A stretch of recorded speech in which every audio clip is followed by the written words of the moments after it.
ನೀಚ ಸುಳ್ಳು ಸರ್ಕಾರಕ್ಕೆ ನೀಚ ಸುಳ್ಳು ಸರ್ಕಾರಕ್ಕೆ ವಿದ್ಯಾರ್ಥಿಗಳ ಜೀವನ ಬದುಕಿದಂತ ನೀಚ ಸುಳ್ಳು ಸರ್ಕಾರ. ನೀವು ಯಾವಾಗ ಬರ್ತೀರಾ? ಇದೇನಾ ನಿಮ್ ಸರ್ಕಾರ? ಇದೇನಾ ನೀವು ಕೊಡೋ ಮರ್ಯಾದೆ? ನಿಮ್ಗೆ ಆವಾದ್ರೂ ಖರ್ಚಾಗಬಾರ್ದ, ನಿಮ್ಗೆ ಚೇರಾದ್ರೂ ಕುಟ್ಕಬಾರ್ದ, ಹೊಟ್ಟೆಯನ್ನು ಬಂದು ಮತ್ತೊಮ್ಮೆ ಸಾಯಬಾರ್ದ. ಹೊಟ್ಟೆನ ಬಿರಿಯ ಬಡಿಯ ನಮ್ನ ಯಾಕೆ ಕೇಳಿಲ್ವಲ್ಲೋ? ತಂದ ನಿತ್ತ ನಾನು ನಮ್ನ ಯಾಕೆ ಕೇಳಿಲ್ವಲ್ಲೋ? ನಿಮ್ದಂತ ಸರ್ಕಾರನು ನಾವಿನ್ನೂ ಬೀದಿಲ್ವಲ್ಲೋ? ನಮಗೇನು ಮನೆ ನಾವು ಯಾವುದೇ ಜಿಲ್ಲಾ ಕೇಂದ್ರದ ಹೋರಾಟ ಬೇಡ, ಯಾವ್ದು ಬೆಂಗಳೂರು ಫ್ರೀಡಂ ಪಾರ್ಕ್ ಹೋರಾಟ ಬೇಡ. ಮುಂದಿನ ಸಾರಿ ಇವಾಗೇನು ನಮ್ಮ ಹಿರಿಯ ವಿದ್ಯಾರ್ಥಿ ಹೋರಾಟಗಾರರು 15 ದಿನ ಕಾಲಾವಕಾಶ ಕೊಟ್ಟಿದ್ದಾರೆ. ಆ ಕಾಲಾವಕಾಶದ ಒಳಗಡೆ ಏನಾದ್ರೂ ಈ 2 ಲಕ್ಷ 4 ಲಕ್ಷ ಹುದ್ದೆಗಳು ಖಾಲಿ ಇರುವಂತಹ ಹುದ್ದೆಗಳನ್ನು ತುಂಬದೇ ಹೋದ್ರೆ ಸರ್ಕಾರ ನಮ್ಮ ಕಠಿಣ ಪರಿಣಾಮಕಾರಿ ಹೋರಾಟವನ್ನು ಎದುರಿಸಲೇಬೇಕಾಗುತ್ತದೆ. ಆದ್ರಿಂದ ಇಷ್ಟೆಲ್ಲ ನಡೆದ್ರು ಕೂಡ ಅದು ತಹಸೀಲ್ದಾರ್ ಸಾಹೇಬರು ಯಾವುದೋ ಒಂದು ಕೆಲಸ ನಿಮಿಷ ಒಂದು ಅರ್ಧ ತಾಸು 45 ನಿಮಿಷ ಲೇಟ್ ಆಗಿ ಬಂದ್ರು. ಅದರ ವ್ಯಕ್ತಿಗತ ವಿಚಾರ ಆದ್ರೂ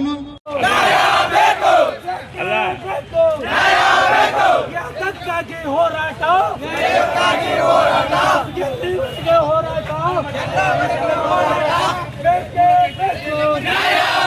ನಮ್ಮ ಬೇಡಿಕೆ ಏನಿಲ್ಲ. ಇವ್ರಿಗೆ ಐಷಾರಾಮಿ ನಮ್ಮ ಬಂಗ್ಲೆ ಕೊಡಿ ಮಾತಾಡ್ತಾರೆ, ದಯವಿಟ್ಟು ಆಲಿಸಿ. ಮನವಿ ಮಾಡ್ಕೊಳ್ಳಲ್ಲ. ಯಾಕಂದ್ರೆ ನಾವು ಓದಿದ್ದಕ್ಕಾಗಿ ಸಂಪಾದನೆ ಮಾಡುವಂತಹ ಹೌದಾ, ನಮಗೆ ಇವ್ರು ಏನು ಬಿಟ್ಟಿ ಭಾಗ್ಯಗಳು ನಮಗೆ ಅವಶ್ಯಕತೆ ಇಲ್ಲ.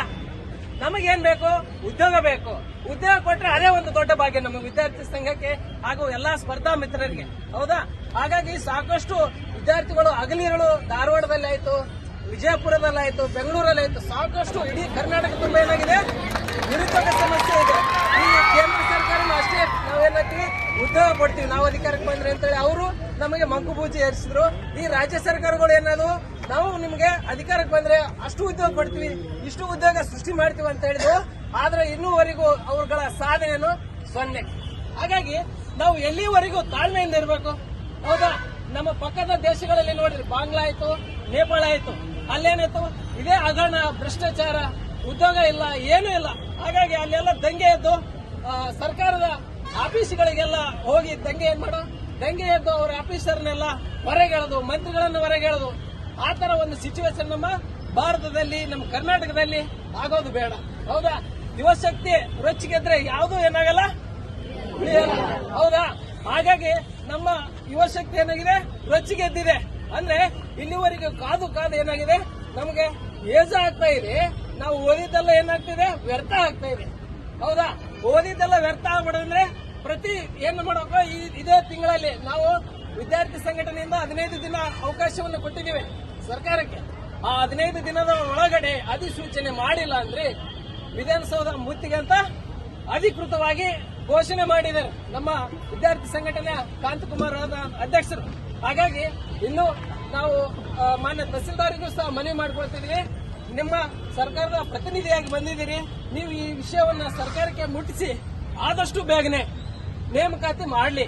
ಇಲ್ಲಾಂದ್ರೆ ನಾವು ಸಹ ತಾಲೂಕು ಆಫೀಸ್ಗೆ ನುಗ್ಗಿ, ಹೌದಾ, ಆ MLAಗಳ ಆಫೀಸ್ಗೆ ನುಗ್ಗಿ ಏನ್ ಮಾಡ್ತಿದ್ವಿ, ಉಗ್ರವಾದ ಹೋರಾಟವನ್ನ ಮುಂದಿನ ದಿನಗಳಲ್ಲಿ ಮಾಡ್ತೀವಿ. ಹಾಗಾಗಿ ನಮ್ಗೆ ಯಾವ ಬಿಟ್ಟಿ ಬಾಕಿಗಳು ಬೇಡ, ನಮ್ಗೆ ಯಾವುದೇ ವಾಹನದ ಏನು ಬೇಕು ನಾವು ಕೇಳ್ತಾ ಇಲ್ಲ. ನಮಗೆ ಬೇಕು ಉದ್ಯೋಗ ಬೇಕು, ಅಧಿಸೂಚನೆಗಳು ಬೇಕು.